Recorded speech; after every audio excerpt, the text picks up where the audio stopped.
ভারত পাকিস্তান সীমান্তে যখন উত্তেজনার আগুন, তখন চীনের HQ-9 এয়ার ডিফেন্স কি নতুন খেলায় নেমেছে? কে চালাচ্ছে দক্ষিণ এশিয়ার প্রযুক্তির রাজনীতি? সাম্প্রতিক তথ্য অনুযায়ী পাকিস্তান সীমান্তে মোতায়েন করেছে চীনা HQ-9 এয়ার ডিফেন্স সিস্টেম। এটি শুধু প্রতিরক্ষা নয়, বরং দক্ষিণ এশিয়ার কৌশলগত ভারসাম্যে বড় প্রশ্ন তুলে দিচ্ছে। পাকিস্তান কেন এটি বেছে নিয়েছে তার আগে চলুন জেনে নেই HQ-9 কি। এটি চীনের long range missile defence system. 200 kilometre দূরের টার্গেটেও এটি আঘাত হানতে সক্ষম। পাকিস্তান কেন এটি বেছে নিয়েছে তার কারণ হচ্ছে রাফাল ও ব্রাক্ষস মোকাবেলায় HQ-9 পাকিস্তানের জবাব। 2022 সালে কেনা হয় এই সিস্টেমটি।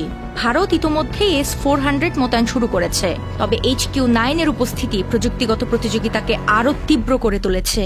চীনের এই পদক্ষেপ কি কেবল প্রতিরক্ষা কৌশল, নাকি এর পেছনে রয়েছে ভূরাজনৈতিক চাপে ভারতের ঘেরাও নীতি?